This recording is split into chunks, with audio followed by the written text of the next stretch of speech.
Chapter 9. Reading Ayurveda and the Mind, The Healing of Consciousness by David Frawley. Ego and Self, The Quest for Identity. Who are we? Who are we? What is the self behind the mind? Sensory impressions rely on our sensory instruments, the eyes, ears, and other sense organs.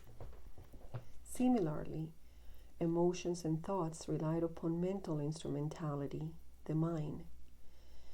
Though itself is an instrument of knowing, such instruments require a subject to operate them, such as a microscope or telescope, depend upon someone who uses them. The field of thought, it's a medium through which our subjectivity works. Behind all three layers of consciousness, intelligence, and mind, there is a sense of self that determines their action. All thought rests upon thought of self. All of our thoughts refer back to our identity. All that we do depend upon who we understand ourselves to be. The key to understanding the mind and how it works is to know ourselves. However, who we are is deeper than what we think or what society tells us we are. Just as most of our potential consciousness is unknown to us, so most of our potential self-identity, which ultimately includes the entire universe, is not known to us. This ignorance is our true self, is the basis of our problems in life, whether psychological or spiritual. As we examine the mind and how it works, we are led to the deeper issue of self and who we are. Ego, the separate self. What human problem can we not easily solve if one's ego is involved? Ego is the root of all social and personal problems. Yet, what is the ego and how can we deal with it? Is egoism an inevitable part of human nature that cannot be changed, or is there a way to transcend it? Ayurveda tells us that however deep-seated the ego may be, it is not our true nature. We can go beyond the ego and all of its sorrow and conflict. Ego is called ahamkara in Sanskrit, which means I process.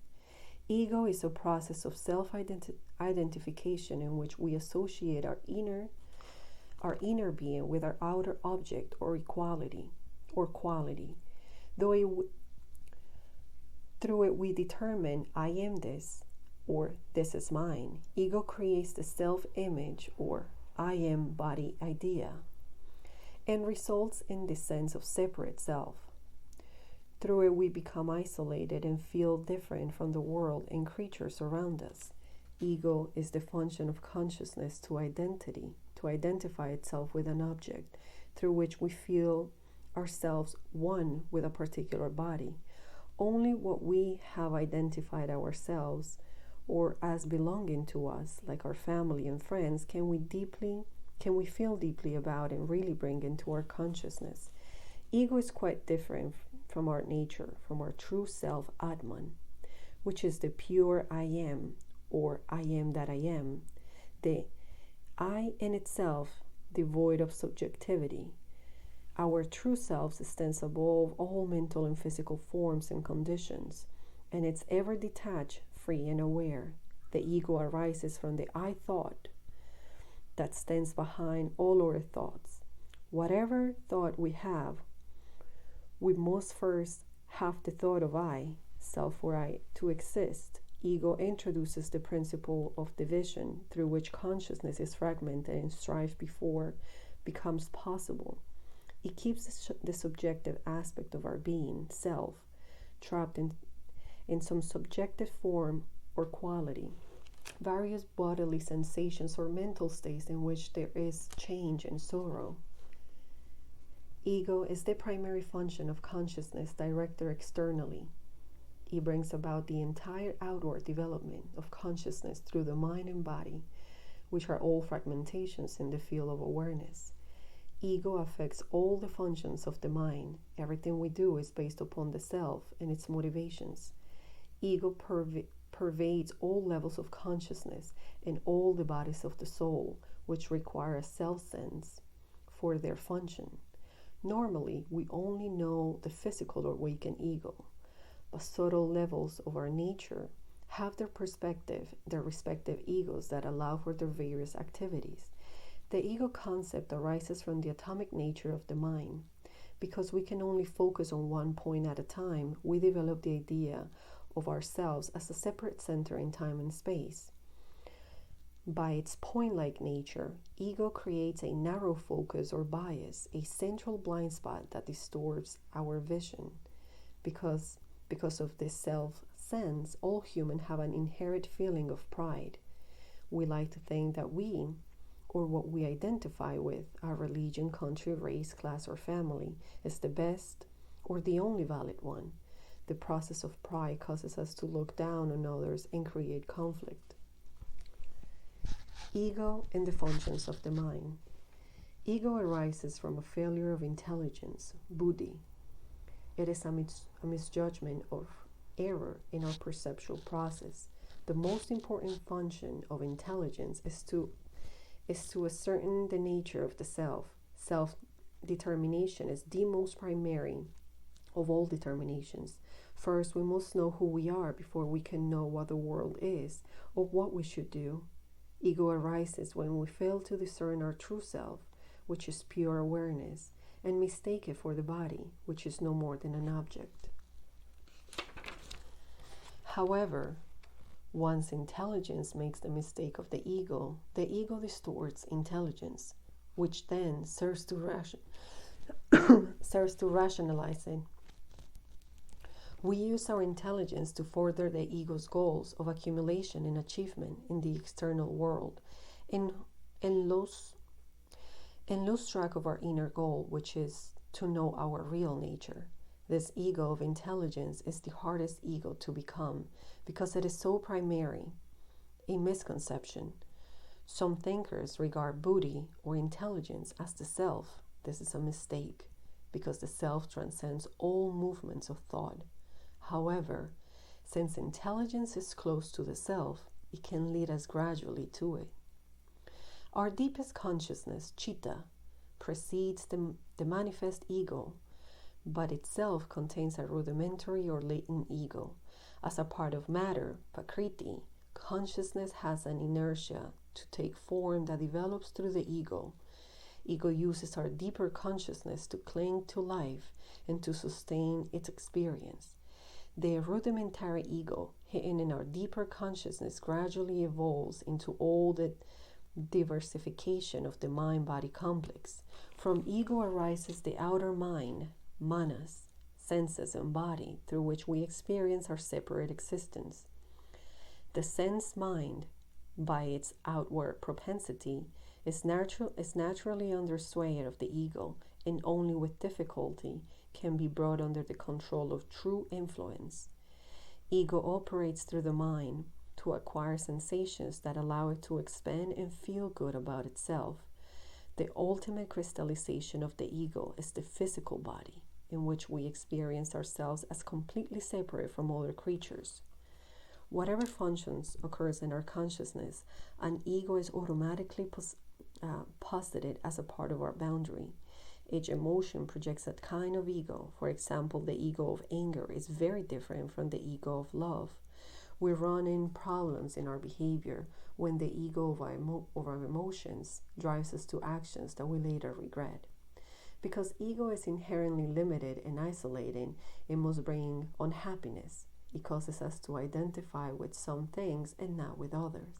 When we lose those objects we have identified with, we must feel pain.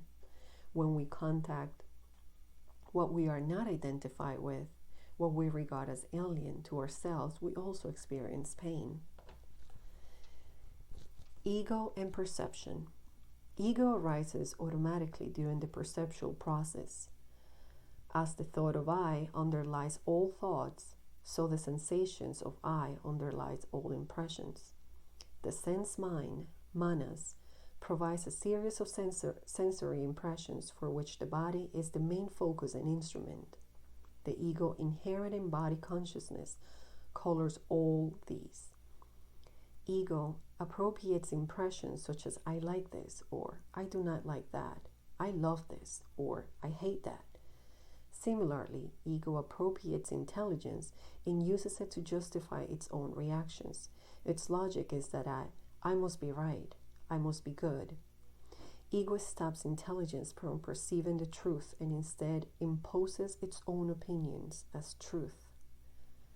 The ego cannot appropriate our deeper consciousness, chitta, but it can narrow and distort it. We can only become aware of that part of our consciousness susceptible to the ego. Ego is our most basic subconscious reaction that keeps the greater field of consciousness suppressed. We learn to observe our perceptual process to transcend the ego.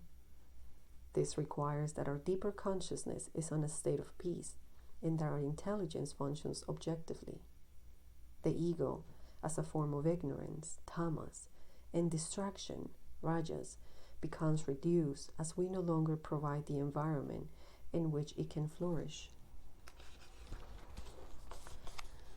Cosmic aspect of ego. Each individual creature must have some sort of ego. Ego exists even in the insect and rocks. It is ego that allows for the gross element in an animate world to come into being. The inanimate creation is pure ego, so contracted that it does not allow any actions of the vital force on senses, which requires consciousness of the external world. Ego exists as a cosmic principle.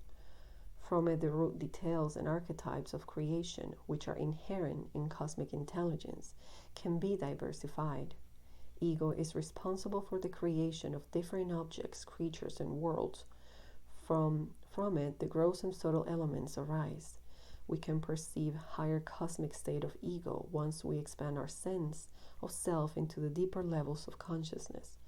We can move from being identified with our body to being identified with our family, country, world, and universe, and ultimately to being one with all beings. Composition. Ego is the seat of tamas, darkness, or the tamasic side of consciousness, chitta. It responds to the earth element or the heavy matters in consciousness. Ego develops from ignorance, not knowing our true nature as pure consciousness. It is the source of attraction, repulsion, and attachment, the emotional frictions that bring pain and sorrow. It puts us under the rule of duality, the ups and downs of emotional experience. As the power of ignorance, ego relates to the mineral kingdom in which no sensitivity has developed. The ego is the inertia of the rock, matter asserting its existence apart from the spirit. As isolation and fragmentation, it is the source of decay, disease, and death. Transcending the ego is the basic evolutionary movement of life, through which we form associations and seek to know the greater universe in which we live. Energy. Ego relates to the heavy matters that accumulate in our consciousness and so has an energy of inertia, tamas. It relates to apana vaju, or the downward movement, prana, that brings about disease and decay. Ego drives us to fragmentation and ultimately to self-destruction unless we learn how to control it. Its energy is negative, entropy, and leads to eventual loss of energy. Function. The ego allows us to identify with and feel one with things. Through it, we build up a self-identity based upon the object and conditions we have accepted as our own. It functions in two ways: self-sense, 2, mindness. Self-sense is the sense of owning a body, through which we know the body is as I or me. Self-sense also appropriates the mind, identifying with its various thoughts, emotions, and sensations, such as I'm wise or I'm happy. Mindness is the sense of owning external objects, which we accumulate around our bodily existence, through we feel the particular object, like our house, money, or job, belong to us. Mindness depends upon and follows from self-sense. Through mindness, the ego establishes its territory and grows and expands in the outer world.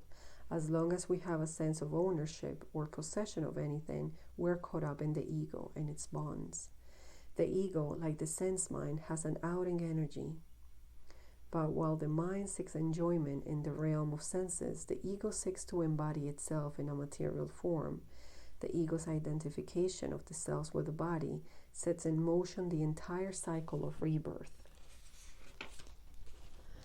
On the positive side, ego as a self sense provides a focus of mind. It helps consciousness differentiate who we are from the external nature. It causes us to evolve a personal and social existence apart from the instinctual and animal realm. But ego is not the final goal of nature's evolution, nor does it represent who we really are. Ego is the point of transition between the material and spiritual evolution. It is our intermediate phase between an outward directed mentality under the control of nature and inward directed mind in harmony with the spirit. The soul, our divine individuality. Ego is our sense or transcend identity, that we are the creature of particular life or body. The soul, on the other hand, is the sense that we are an immortal conscious being, an individualized portion of divinity. This soul is called Jiva in Sanskrit, the life principle, because it is the source of all vitality and energy, both physical and mental. It is also called Jivatman, the individual or living Jiva, self, Atman. It is our individual portion of divine self through which we have the rest of I am. The individual soul is the higher self sense behind our individual existence, our true individuality. The soul is the entity behind the causal body, composed of various karmas that persist through the entire cycle of rebirth. As a soul, we recognize ourselves as immortal conscious being, born in various bodies, seeking self-realization and liberation. The soul leads us back to unity, while the ego drives us into division and multiplicity. We're usually not conscious of the soul or incarnating entity within us. Nevertheless, it creates and sustains all that we do. The souls exist anywhere in nature, given life and sustaining form in all things. The soul is latent, the elemental kingdom. It sleeps in the plants, dreams in animals, wakes in human beings, and becomes fully conscious in itself in self-realized sages. Most of us experience the soul, deep feelings, only when other human beings with a feeling of love. We do it to some extent with animals, particularly pets. It is possible to communicate with the soul in plants and the soul in the elemental as well. We can feel our soul in all existence. The cosmic counterpart of the soul is God, Ishvara, the creator of the universe, who is the Lord of all souls, the dispenser of the fruits of all karmas. As our self-sense becomes universalized, we can experience the reality of God within our minds in commune with the Creator. We feel ourselves as servants of workers for God, following His will, which is for the full unfoldment of consciousness in the universe. Energy. The soul controls all positive energy, creativity, and vitality. It sustains the master prana behind our deeper consciousness, chitta. All that was said relative to this applies here as well. Composition. The soul, jiva, is the entity inherent in our deeper consciousness, chitta, as its awakened or sattvic functions.